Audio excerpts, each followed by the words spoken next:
Anti-Corruption Commission to bar Oparanya from running in the August polls.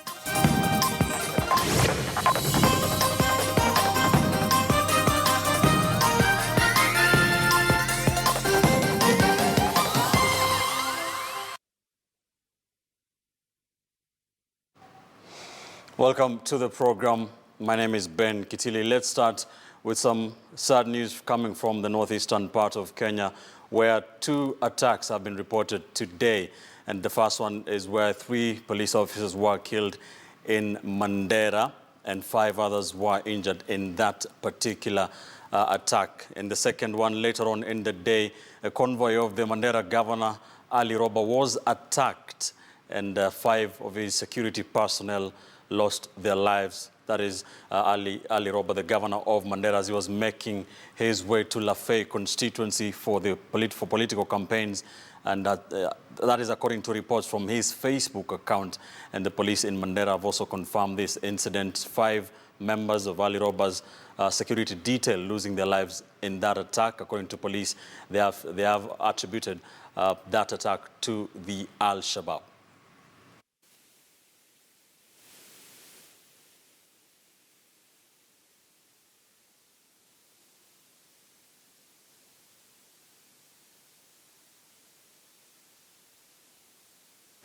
Right, let's now get into some of the intrigues in this electioneering period. 75 days to the elections, and a group of civil society organizations, a forum of civil society organizations that includes, among others, Transparency International, has come out and issued a list of 20 political aspirants who they think should be barred from contesting in the August 8th general election because of various reasons, ranging from abuse of office and integrity issues. And these include some sitting governors, including the governor of the county of Machakos, Dr. Alfred Mutua, including the former cabinet secretary for planning and for devolution and planning, who is running for the governorship of Kirinyaga constituency. That is Anne Waiguru, among others, whom that forum for society group organizations want barred from contesting in this year's general election.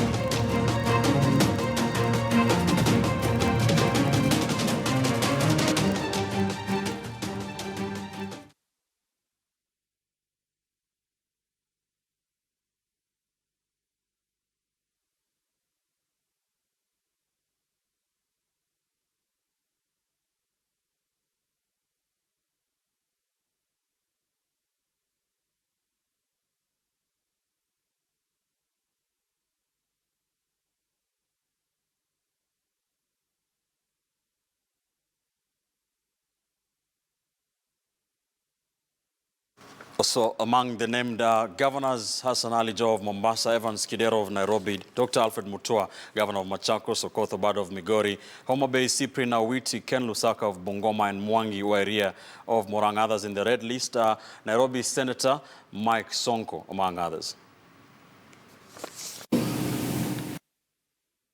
Alliance kicked off its countrywide Meet the People tours with a rally in the county of Isiolo. NASA principals will engage in a marathon series of rallies that will end on the 10th of June spoke their agenda for the country, promising to put in place measures to protect pastoral communities.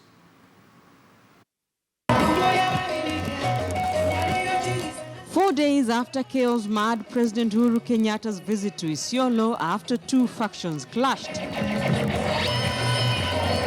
NASA took its vote-hunting mission to the county, putting the Jubilee government on the spot over its development agenda. Miaka 4 na nusu wamekuwa wakilala. Sasa wameamuka kama kumepambauka. Wanakuta kwamba barabara haijatengenezwa. Sasa inakuja kuambia nataka kufungua miradi ya maendeleo. Barabara hii iweke Lamu. Investment ambayo tunataka tuweke katika Kenya hii iwe investment ambayo itaenda kwa mashinani na haswa kusaidia wafugaji katika Kenya hii. Wakingojea mambo bado kwa Isiolo, kwa sababu tuko na dream kali. Ndoto Isiolo kuwe na oil refinery, kuwe na city kubwa ya ajabu, mpaka dunia moja yote itajua Isiolo is an important city. NASA, which claims it has locked down 10 million votes, says it will put strategies in place to ensure all its supporters turn out and vote on August the 8th. Alafu kifika siku ile ya kupiga kura, tutaleta register kwa kila kituo ya kupiga kura. Alafu ile kura inapigiwa pale, kama mtu amepiga, jina yake inapiga tick. Tick. Tick. Ikifika saa 3 wanaangalia nani amepiga na nani bado hajapiga. Sasa wale ambao hajapiga, vijana wanatumwa nyumbani kwenda kuwatafuta na kuwaleta wapige kura. Sawa? Hata wagonjwa mnakwenda hospitali, mnatoa mnaleta wapige kura, arudishwe wapi? Hospitali. The coalition insists it will have its agents at every polling center, counter-checking on the vote counting exercise. Wanahesabu kama nini? Wanajumlisha, tunajumlisha. Wanajumlisha kama nini? Wanarusha na tunarusha. Wanarusha kama nini? Ikifika kule, sisi tunawaambia hao hesabu yetu ni hii. Yenu ni ngapi? Sawa? Mara hii mjinga ameribuka. NASA! The Isiolo rally is the first in a series of Meet the People tours. Baringo is the next stop for the coalition leaders. Rita Tinina, KTN News. That's the National Super Alliance who are kicking off their countrywide tour of political rallies.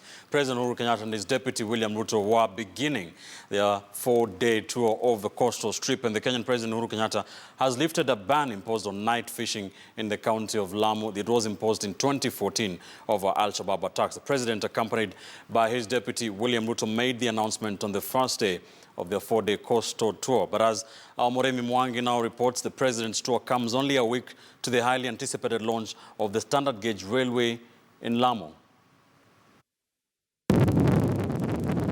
As the clock ticks fast to the August elections, President Uhuru Kenyatta and his deputy William Ruto began their 4-day coastal tour with some news for residents of Lamu. Ile bana ambayo ilikuwa imewekwa ya kwamba watu hawawezi kuvua usiku, kutoka leo watu wako na uhuru ya kuvua mpaka usiku na waweze wafanye kazi yao. Fishing at night had been banned in Lamu in 2014, following a spate of attacks by terror group Al-Shabaab, and with only a few days to the holy month of Ramadan. President Kenyatta sought to woo residents to Jubilee, accusing the Raila Odinga-led National Super Alliance of being dishonest with Kenyans. Wenzetu ambao wasambaza propaganda, na wauliza tu swali moja, mimi na langu sio la matusi. Nyinyi wakati mulikuwa mmepatiwa nafasi na wananchi wa Kenya, muliwatendea nini? Raila alikuwa waziri wa kawi. Alipewa nafasi katika serikali ya kwanza ya NAK. Mbona hakuwaletea stima?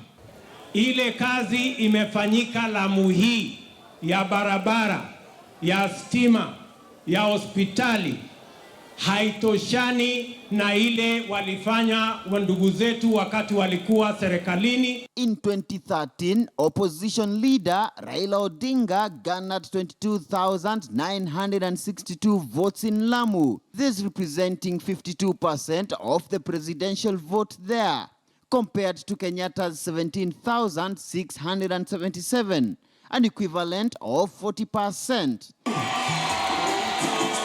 Pundits argue the over 50,000 votes in the sparsely populated county will be critical to whoever clinches the presidency in August. Kazi sasa imeanza, na mwaka ujao mwishoni tutakuwa hapa tena Lamu, meli ya kwanza ikiingia katika bandari la Lamu.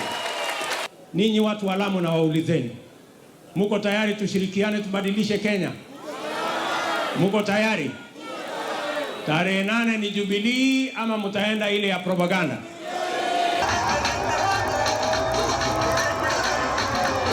The scramble for the 1.7 million votes across the 6 coastal counties has in recent days intensified between the ruling Jubilee coalition and the opposition, with leaders from the National Super Alliance also set to tour the region on the 8th of June.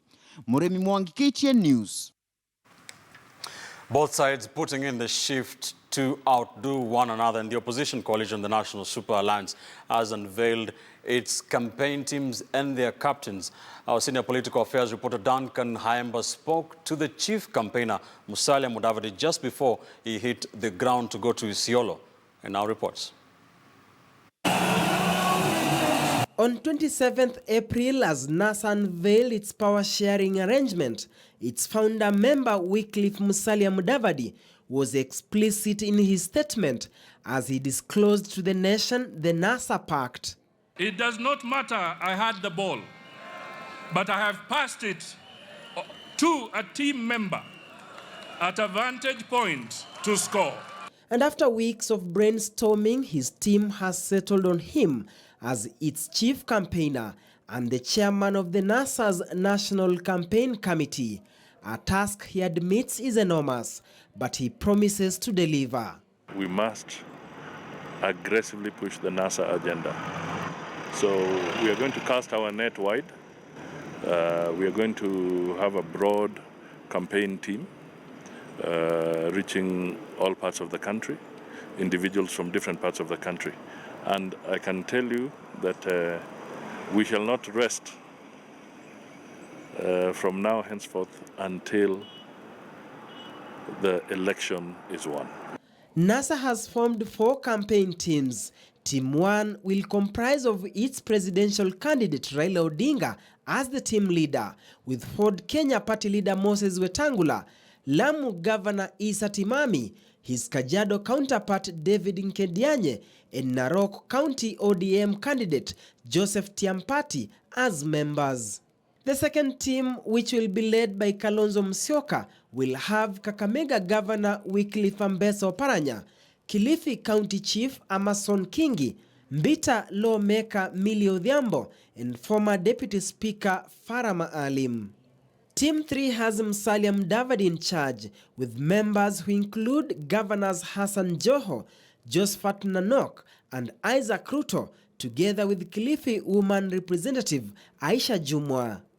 Suna East Member of Parliament Junet Mohammed and Mishi Mboko are in the 4th team, which will be expanded. Tomorrow they are going to Baringo, the following day to West Pokot, and Saturday they are going to Kakamega, Mumias area. So there's a well-stipulated plan to make sure that the next 2 months every part of this country is covered. Sources say NASA has assembled a more expensive campaign machinery compared to what CORD had in place in 2013. I think we've got a big political watchers. You know, initially everybody thought that NASA or originally CORD was going to fall apart. But you know that unity has been kept, it's intact, and now we have a fully fledged team. I think you cannot say the same kind of thing within Jubilee. We bring human resources and a political machine that I think goes back many years. I think you're only able to see this in 2007, 2002. The opposition, which is campaigning on a 10 million strong vote slogan, says it has done its calculations and knows how they will beat Jubilee at the ballot. We know where the votes are. I think this is something quite different. We know where turnout matters rather than just voting. We know where, we should target our campaigns, when and how. And this well-oiled campaign machine, as it unravels, people are going to see something that has not been seen for quite a while. We have rejuvenated the people of this country. We are resonating with their sentiments, and they are coming in droves to support NASA. And that is the largest resource base that we have. It's not about the money. It's about the resolve of the Kenyan people to remove the Jubilee government. However, even as NASA hits the ground running, they are yet to unveil their manifesto to Kenyans.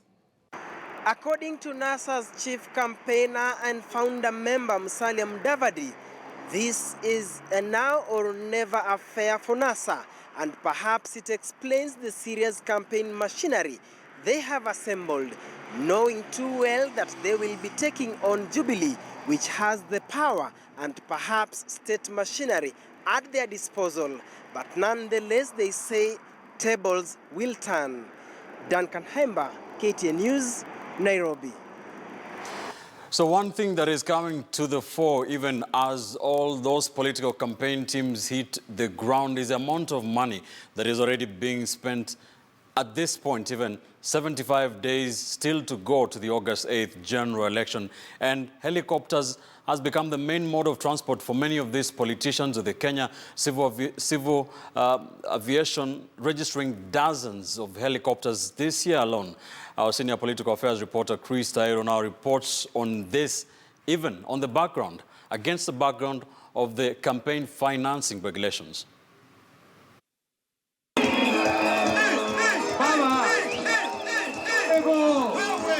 A show of might and flamboyance that was displayed by the opposition NASA during their political rally at Afra Stadium a week ago. Each of the 5 NASA principals arriving in a chopper, landing one after the other in a show of political and financial muscle. And with less than 3 months to the August 8th elections, the politics of the sky seems to be the style being adopted by most of the politicians. However, it is not a cheap affair if one does not own one. To hire a 5-seater chopper for 1 hour, one will have to cough between 150,000 to 200,000 shillings. However, most companies offer a minimum of 2 hours, which will cost 400,000 shillings and cost only charged on flight time and not when the plane is on the ground. If you're to lease a helicopter, you'd have to do it per hour. So depending on what agreement you come up with the owner, they can say a minimum of 50 hours a month. So if you do the math, the 50 hours times $1,700, then that's the amount of money you will pay. To purchase a helicopter, for instance, an AS350 Eurocopter, which is common, will cost 230 million shillings for ex-factory price, but the cost of transportation, assembly and insurance pushes the cost up to 300 million shillings. Parking the chopper per night at Wilson Airport is 10,000 shillings and 1,000 shillings for every landing they make. The insurance for a chopper ranges between 8 to 10 million shillings. What the client has to provide for us is security, because now with what happened the last few times when people were actually hanging onto the helicopters, it's not safe. However, the branding of choppers has been banned for now. Fortunately, this time around you can't brand the helicopters due to security. So the Kenya Civil Aviation Authority has said no branding during this campaign period. They do not want, if let's say you fly in an area where they do not like you, for lack of a better word, you do not want to stir up any kind of hostilities. The number of politicians who own choppers has significantly increased. However, there are those who have decided to lease it for the few remaining months to the general elections. We have put all the infrastructure in place. Equipment, vehicles, choppers. We have mapped out the country. The president will go to one side of the country. The deputy will go to the other side of the country. We are not leaving any region of this country to Jubilee. We are going to take the war, our electoral war or competition to the doorstep of Jubilee. And that means we will campaign across the country. Others have also taken the campaign game a notch higher by branding the fleet of campaign vehicles. Car branding cost between 19,000 shillings and 23,000 shillings, while branding vans cost 26,000 shillings and above. Those who erect billboards have been forced to part with not less than 300,000 shillings for a period of 1 month. Given that the courts temporarily suspended the implementation of the Election Campaign Financing Act that was to regulate campaign spending, it would appear money will do the talk in the remaining 76 days to the August 8th elections. Chris Dairu, KTN News in Nairobi.